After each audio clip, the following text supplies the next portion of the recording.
हमारा स्ट्रेंथ है quality teaching, quality research और ट्रांसपेरेंसी इन गवर्नेंस। ये बहुत इम्पॉर्टेंट एस्पेक्ट है।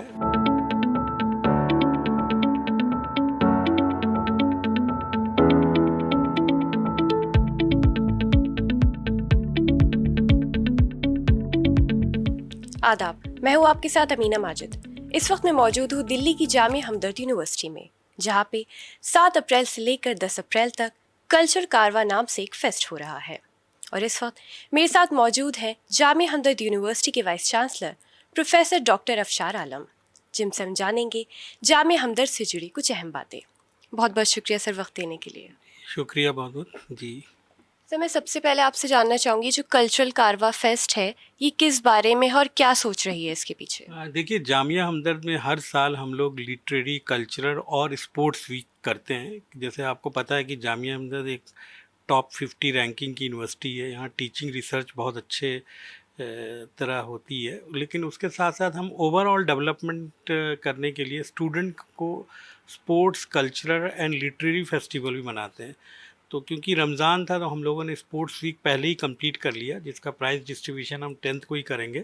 लेकिन 6 से 10 तक हमारा total literary and cultural fest already start हो गया है। बड़े पैमाने में लोग उसमें इन्वॉल्व हैं, जिसमें हम चाहते हैं कि हमारे हर स्कूल के बच्चे जो है इसमें शामिल हों और उनकी अपनी जो एक्स्ट्रा करिकुलर एक्टिविटी है वो हम लोग देखें। क्योंकि देखिए, डिग्री लेना तो बहुत आसान है, आप पढ़ के लिख देंगे, लेकिन ओवरऑल मेंटल डेवलपमेंट हो और एक विज़न डेवलपमेंट स्टूडेंट का तभी हो सकता है जब वो ओवरऑल पर्सनालिटी उसकी अच्छी हो। तो उसमें जामिया हमदर्द हमेशा कमिटेड रहा है। तो हम ये फेस्टिवल कर रहे हैं, उसके बाद हमारा कन्वोकेशन भी होगा। तो इस तरह के एक्टिविटीज़ हम लोग, आज भी एक नेशनल कॉन्फ्रेंस हुआ, कल भी एक नेशनल कॉन्फ्रेंस, इंटरनेशनल कॉन्फ्रेंस है। तो एक्टिविटीज़ हम टीचिंग के अलावा आउटसाइड टीचिंग में बच्चों को हम लीडरशिप पे, इवेंट पे, इस तरह में भी इन्वॉल्व करते हैं, ताकि उनका ओवरऑल डेवलपमेंट जो है, बेसिकली देखिए ऑब्जेक्टिव है कि they are our future citizen of the country. तो हम उसको ऐसा नागरिक बनाएं भारत का जो अपने देश के प्रति वफादार रहे। तो इसके लिए ये सारी चीज़ों को हम स्पेशल इसके उनका ध्यान रखते हैं और इस पे हम एक ये कल्चरल वीक मना रहे हैं। सर, जैसे अभी आपने बात की लीडरशिप की, तो हम देखते हैं कि लीडरशिप जो जामिया हमदर्द में है उसमें बहुत इम्प्रूवमेंट आया। तो क्या क्या स्ट्रैटेजीज आप लोगों ने अपनाई हैं? देखिए, ये बड़ा अच्छा सवाल आपने किया। लीडरशिप का रोल बड़ा इम्पॉर्टेंट रोल होता है कि आप ऐसा लीडरशिप दीजिए जिससे overall teaching, research, sustainability of the university, development और आपकी रैंकिंग, क्योंकि आज के डेट में आपको पता होगा कि अभी क्यूएस रैंकिंग डिक्लेयर हुआ 2026 का, उसमें जामिया हमदर्द 59 रैंक लाया फार्मेसी सब्जेक्ट में। और एशिया रैंकिंग में भी हमने इम्प्रूव किया। एनआईआरएफ में हम नंबर 1 हैं फार्मेसी में, टॉप 50 हम यूनिवर्सिटी में हैं, टॉप 100 हम ऑल कैटेगरी, जिसमें आईआईटी, एनआईटी सब रहता है।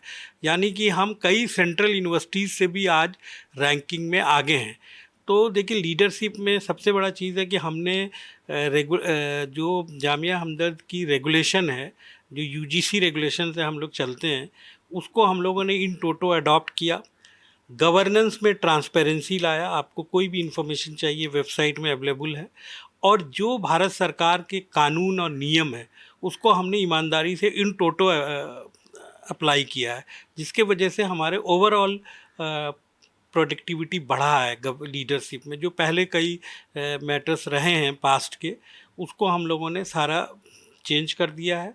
हमारा transparency, quality and investment in quality education and research also.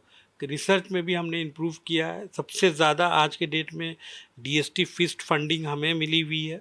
हम डीएसटी के कई प्रोग्राम को रन किए हैं।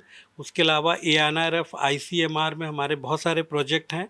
और सेंटर फॉर आपका जो सेंटर फॉर एक्सेलेंस है यूनानी मेडिसिन में, वो भी हमें भारत सरकार ने दिया हुआ है और टेलीकॉम में दिया हुआ है। उसके अलावा हम विशेषज्ञ पीएचडी प्रोग्राम भी चला रहे हैं भारत सरकार का। तो ये सारे जो गवर्नमेंट ऑफ इंडिया के अच्छे प्रोग्राम हैं वो सारा कुछ हम लागू कर रहे हैं। तो जैसे हम देखते हैं आज के ज़माने में एआई का यूज़ बहुत ज़्यादा है। एआई से लोग अच्छी चीज़ें भी कर रहे हैं और गलत चीज़ें भी कुछ ना कुछ होती ही हैं हर जी, चीज़ जी, से। जी। तो मैं आपसे जानना चाहूँगी कि एआई का आपको क्या लगता है एजुकेशन में क्या रोल है और कैसे उसे इम्प्रूव किया जा नहीं, सकता बड़ा है? अच्छा सवाल किया आपने, क्योंकि मैं कंप्यूटर साइंस का ही टीचर हूँ और एआई मेरा एक सब्जेक्ट है। तो अभी मैं कल ही मलेशिया से आया, जिसमें एआई एंड लॉ पे कॉन्फ्रेंस था, उसमें भी किया, एआई पे लेक्चर भी दिया। तो देखिए, आर्टिफिशियल इंटेलिजेंस आज के ज़माने का एक, समझिए कि इम्पॉर्टेंट पार्ट हो गया एजुकेशन में। तो एआई को आप टोटल ह्यूमन से अलग नहीं कर सकते। एआई का आप एप्लीकेशन को यूज़ कीजिए, उस एप्लीकेशन से आप बेहतर डिसीजन ले सकते हैं, लेकिन एआई पे आप डिपेंडेंसी नहीं कर सकते हैं। तो मैं तो यही कहना चाहूँगा कि एआई को आप ज़्यादातर इस्तेमाल करें, लेकिन पॉजिटिव के लिए, not for the negative aspect. तो बहुत इम्पॉर्टेंट है, और हमने अपने यूनिवर्सिटी में भी एक centre for AI, interdisciplinary centre बनाया है, जो हम लोग एआई विद डिफरेंट इंटरडिसिप्लिनरी के साथ मिलकर रिसर्च स्टार्ट कर रहे हैं और ज़्यादा से ज़्यादा फंडिंग के लिए कोशिश कर रहे हैं। जैसे से हम देखते हैं यूनिवर्सिटी में आपने बताया कितना नाम हो रहा है, लोग भी नाम रोशन कर रहे हैं आके स्टूडेंट्स। तो मैं जानना चाहूँगी स्ट्रेंथ्स क्या-क्या हैं जामिया हमदर्द देखिए, यूनिवर्सिटी की? हमारा स्ट्रेंथ है क्वालिटी टीचिंग, क्वालिटी रिसर्च और ट्रांसपेरेंसी इन गवर्नेंस। ये बहुत इंपॉर्टेंट एस्पेक्ट है। उसके अलावा, क्योंकि हम वर्ल्ड रैंकिंग में हैं, टाइम्स हायर रैंकिंग में हैं, एनआईआरएफ रैंकिंग में हैं, तो देखिए रैंक, और आपको ये भी है कि हम नैक के ए प्लस इंस्टीट्यूशन है। तो जितने भी नैक के पैरामीटर्स हैं, उस पे हम लोगों का बड़ा वो रहता है कि टीचिंग लर्निंग कैसे हो, रिसर्च कैसे हो, इनोवेशन कैसे हो, इंक्यूबेशन में हम कैसे करें, इंडस्ट्री एकेडमिक पार्टनरशिप को कैसे बढ़ाएं। तो ये सारे पैरामीटर जो हमारी नैक की या एनआईआरएफ की है, उनको हम संजीदगी के साथ इम्प्लीमेंट कर रहे हैं, जिसके वजह से रिज़ल्ट ये आ रहा है कि हर एरिया में हम आगे बढ़ रहे हैं।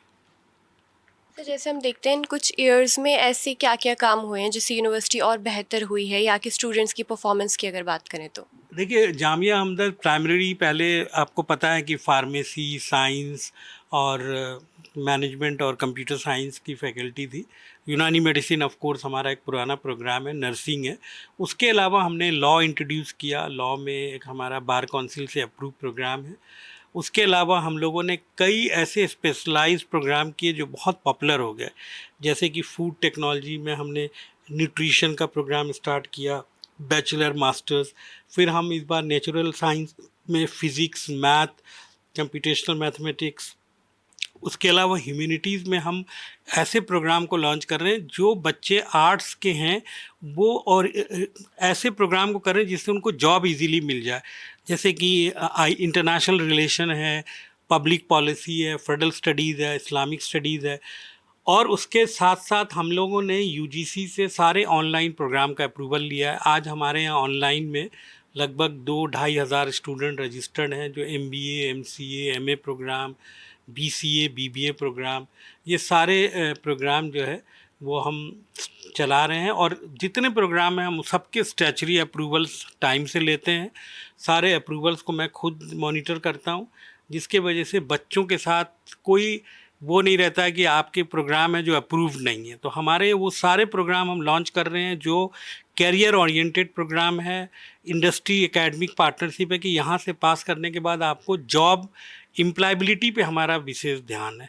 तो एम्प्लॉयबिलिटी जो है बहुत इंपॉर्टेंट एस्पेक्ट है आज की डेट में, कि जो कोर्स करा रहे हैं वो एम्प्लॉयबल है कि नहीं है।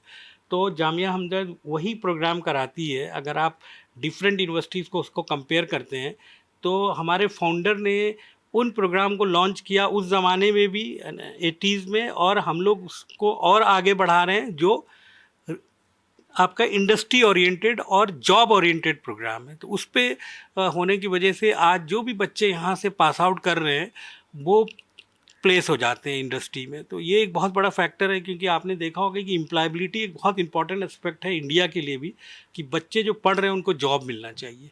तो वो काम हम लोग बहुत ईमानदारी से कर रहे हैं। उसके अलावा हमने कई डायरेक्टरेट बनाया है जो ट्रेनिंग, प्लेसमेंट, एलुमनाई अफेयर्स के साथ है। एडमिशन का हमारा अलग डायरेक्टरेट है, और हमने ऑडिट कराया है जामिया हमदर्द के सारे 12 से लेके आज 25 तक हमने सीएजी से ऑडिट करा लिया। जितने भी हमारे पेंडिंग प्रॉपर्टी टैक्स के इशू थे, इनकम टैक्स के थे, वो सारा हमने अप्रूव करा लिया। आज के डेट में हमारे पास कोई भी पेंडिंग काम बचा नहीं है। सर, जैसे हम देखते हैं कि स्टूडेंट्स के लिए कोई भी स्किल आना बहुत ज़रूरी है, जैसे वो जॉब मार्केट में जाते हैं, तो आपको क्या लगता है कितना ज़रूरी है पढ़ाई के साथ साथ, जैसे हम ये इवेंट्स वगैरह भी देखते हैं, इन सब चीज़ों का होना भी कितना ज़रूरी है? ये बहुत ज़रूरी है। देखिए, जब मैं भी स्टूडेंट था तो हम लोगों ने उस ज़माने में कॉन्फ्रेंस किया, तो जिससे हमें पता चला कि किस तरह से आप आगे का नेटवर्क को बढ़ाएंगे। तो ये बहुत इम्पॉर्टेंट है, जो स्टूडेंट इन्वॉल्व होते हैं इवेंट मैनेजमेंट प्रोग्राम में, कॉन्फ्रेंस में, वर्कशॉप में। अभी हमारा एक MUN भी हो रहा है। उससे पहले हमारे NSS ने भारत सरकार के मिनिस्ट्री ऑफ यूथ और स्पोर्ट्स के थ्रू कई प्रोग्राम किए जो बच्चों के लिए बड़ा फ़ायदेमंद था। कश्मीर के बच्चे आए यहाँ पे, 6 ज़िले के बच्चे कश्मीर के जामिया हमदर्द में आए और वो 10 दिन रहे और उनको दिल्ली भी दिखाया, साथ साथ हमने जामिया हमदर्द के प्रोग्राम भी बताया। तो ये सारे प्रोग्राम हैं जो, देखिए, हमारा मकसद है कि क्वालिटी एजुकेशन के साथ साथ बच्चे को हम ये भी दें कि वो एक भारत के अच्छे सिटीज़न, नागरिक बने। तो उसलिए हम ये चीज़ों को बड़ा ख्याल करते हैं कि जिसमें गवर्नमेंट के जितने अच्छे प्रोग्राम होते हैं उनको हम लागू करते हैं। जितने, इसलिए हमारे बच्चे आपको हर जगह दिखेंगे, चाहे वो NSS हो, NCC हो, कहीं पर भी हो। जामिया हमदर्द का प्रेजेंस स्पोर्ट्स में भी है, कल्चर में भी है और एक्स्ट्रा एक्टिविटीज़ में भी है। तो ये हम लोग की बड़ा ईमानदाराना कोशिश रहती है। हमारी डीन स्टूडेंट वेलफेयर, हमारे क्लब के प्रेसिडेंट्स, हमारे जितने भी डीन्स हैं, वो सारे लोग इसमें इन्वॉल्व रहते हैं। जैसे सर हम देख रहे हैं कल्चरल कारवा जो ये हो रहा है, इसमें 24 इवेंट्स हैं अलग अलग तरीके के, जैसे बैतबाजी हो गया, नात कंपटीशन हो गया। तो इसके बारे में थोड़ा सा आपसे और जानना चाहूँगी, और रिस्पांस कैसा आता है स्टूडेंट्स का? देखिए, स्टूडेंट का रिस्पांस बहुत अच्छा रहता है। बच्चे क्योंकि देखिए, इंडिया एक ऐसा देश है जहाँ पे culture is one of the important aspect. तो हमारे बच्चे जो हैं वो ना ही सिर्फ बैतबाजी हो, सोलो सिंग हो, म्यूज़िक हो, वो सारे चीज़ों में भाग लेते हैं। तो ये हमने देखा है कि जितना स्पोर्ट्स में बच्चों का रिप्रेजेंटेशन रहता है, साथ साथ कल्चर और लिटरेरी में भी उतना ही रहता है। तो ये तो है। और इससे कई बच्चे ऑल इंडिया डिबेट कंपटीशन में अवार्ड लिए, कई बच्चे मूड कंपटीशन में रिप्रेजेंट किए लॉ के। तो ये सारे बच्चे जो हैं ये बहुत ज़्यादा इन्वॉल्व होते हैं। और देखिए, क्योंकि मैं पिछले 4-5 सालों से देख रहा हूँ और मैं खुद बहुत माइन्यूटली इन्वॉल्व रहता हूँ हर इशू पे, बच्चों के, खास करके बच्चों के इशू पे। क्योंकि देखिए, अल्टीमेटली जो यूनिवर्सिटी का काम है वो एक फ्यूचर जनरेशन को तैयार करना, तो उसके लिए हम लोग कमिटेड हैं। Thank you so much sir, हमें टाइम देने के लिए। शुक्रिया बहुत, थैंक यू। आज हमने बात की जामिया हमदर्द यूनिवर्सिटी के वाइस चांसलर प्रोफेसर डॉक्टर अफशार आलम से। ऐसी और भी वीडियोस के लिए आप देखते रहिए आवाज़ द वॉइस।